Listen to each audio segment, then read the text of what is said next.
What's going on, everyone? Today I have a review for you of Old Forester 117 series Warehouse H. So these 117 series are typically going to be distillery only, and they're getting quite interesting to get a hold of nowadays. They are suddenly just popping them up in the gift shop on occasion. I did cover that in the haul video from last week, but long story short, essentially what happened is they replaced one of the tastings where you normally get the Whiskey Row series at the end of the tour with this particular bottle, and then told us we could purchase it in the gift shop. So just luck of the draw, couldn't have planned it, couldn't have gotten into it any better. So I thought I'd share with you guys, because this absolutely is a bottle that probably isn't getting a lot of reviews out there right now. I did a quick look and didn't see too many of them. So figure this is unique and interesting enough to make sure that we document this for you. Warehouse H, as the label explains, and of course, as the tour guide also explained to us, is situated uniquely on the property and was built in 1946 to actually heat cycle differently. It is only a 4-story rick house, which is quite small for most rick houses, but it was designed in a way that the winter time would allow for additional heat cycling. So they were already thinking about this way back after World War II. It's not a new development that they've been thinking about this heat cycling in the last 2 or 3 decades.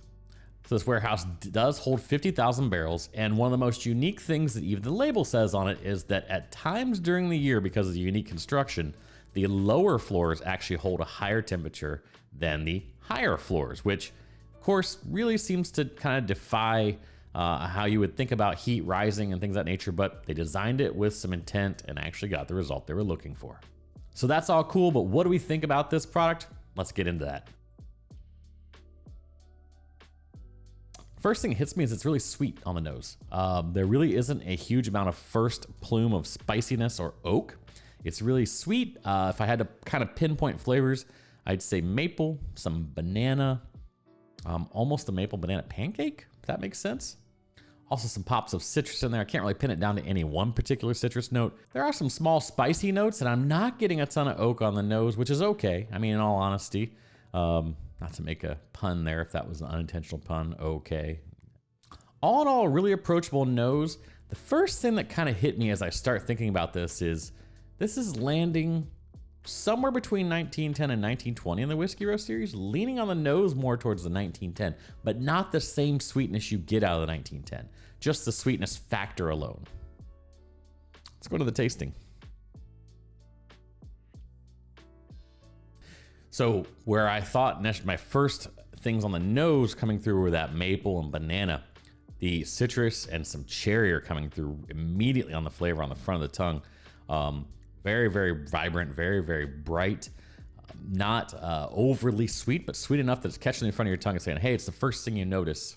I'm not picking up a ton of it, but there's still that little banana underlying underpinnings, but definitely the cherry secondary and citrus first coming through. So the fruitiness is that I caught on the nose, of course, second and third smell, was really coming through on the palate initially. But as you move past that, I kind of get in some caramelized sugars, maybe caramelized brown sugar.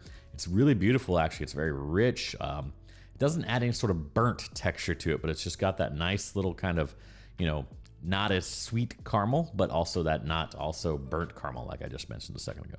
And then as you keep moving back on the palate, I can't help but think I'm getting some spiciness out of this, which I mentioned I kind of sensed on the nose, but it's not baking spice. It's not quite gingery either, but it leans more of the ginger side of spicy than like baking side of spicy, if that makes any sense to any of you. Hopefully it does, but I'm not saying it's pure ginger, like please don't take it that way. That may be actually making some sense now as I've taken a few more sips and kind of come back and giving you notes here is, it may be a little clovey gingery to play with that little bit of banana-y, and that might have been what I was picking up as that banana earlier, where it was kind of that familiarity of a kind of clove and banana kind of tend to associate with each other at times. I'm still not picking up a ton of oak, but with everything else going on, I bet you guys aren't surprised by that. In all honesty, Old Forester products, especially things from Old Forester in this proof range, which this is 98 proof, don't always tend to be the oakiest things out there. Now, in terms of finish, I'm going to call this one medium. It has a nice mouthfeel, but not robust. It is just long enough with that kind of spiciness character to call it medium. The sweetness fades very quickly. Otherwise, I would call this almost a shorter finish, but I'm going to classify it as medium and enjoyable. So what do I think about this one, and where do I land in terms of purchase, pour, or pass? Well, When I was doing the nosing, I kind of mentioned that I kind of get some essence of being somewhere between 1910 and 1920.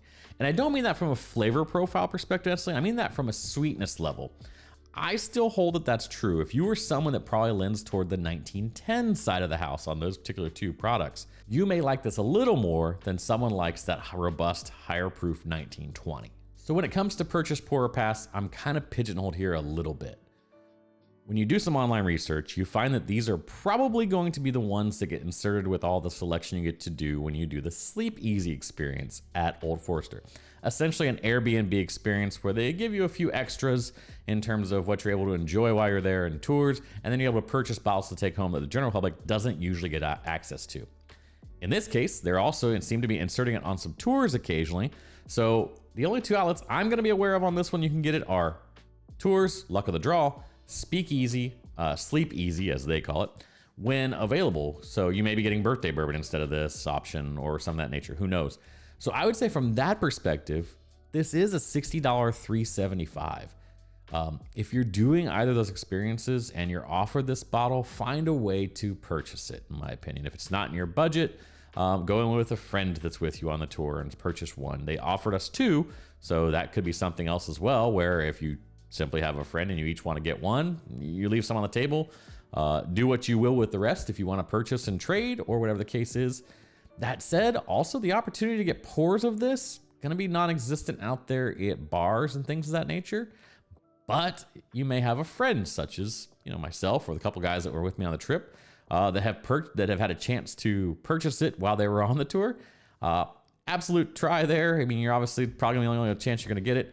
I wouldn't pass on this one. I think if you're a fan of the Whiskey Row series or just an Old Forester fan in general, this is a nice addition to this lineup. Overall, it's really fun when I can bring you guys something that maybe isn't out there to the masses because it's a mass release product or something. So I hope you guys can appreciate this. I hope if you get a chance to run across this bottle, or if you've already had it for some chance, you give me some feedback because I'd love to hear what your take is on it. I know how I interpret things and I love to hear how other people do. So thank you guys so much for your support. If you could, please watch one of the videos linked above. And until next time, cheers.